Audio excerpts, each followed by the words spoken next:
มาบัดนี้ผมสิเว้ากับคุณแม่นอกปกเกษาก่อนแล้วคุณบิดามารดาเลี้ยงบุกเฮาแต่ข้าวกี่ก่อนสิมีดอกเลื่อนลางเป็นคนมาพ่อได้อีกอย่างพ่อไม่อยากอีหยัง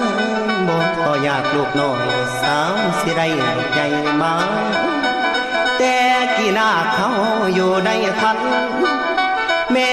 ทรมานหลายสิบ่ตายก็ยังน้อยลูกในคันน้องแขนโอ้ยนับลงทออาบตาแม่ถือผ้าอุ้มท้องกินของเปรี้ยวกับเบื่อหวานอันมาความแสบนั้นขันเพื่อนว่าบ่แสลงแม่อยากเห็นน้ำไหลสิบอกกินโอดไว้ย้อนคิดเห็นสายใจแก้วในอุทธรก่อนคำแม่ย่างไปมาก็หากแย่นักอึ้งโซยังลูกกินข้าวและน้ำนอนอยู่กะข้างโอยหน้าตาลอยลงขอบเม็ดขนมลูกในท้องตอนแม่เฮาไว้ลูกคองก็คือตอนออกลูกอ่อนสอง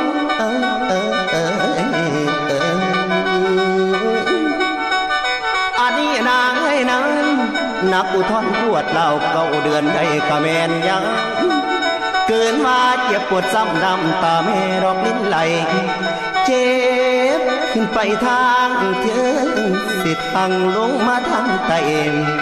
แม่เจ็บหลายจนลงคองเนื้อสาวหาผ้าแขนปวงอันนี้แม่ทั้งเอ๋ยยามลูกบอกหลวงแล้วยังมาอย่างดอกกีไฟกินน้ำฮ้อนอยู่ใจจนปากเปื่อยรอกความสุขแสนสิทอละบันทุกแม่กะทนทันไว้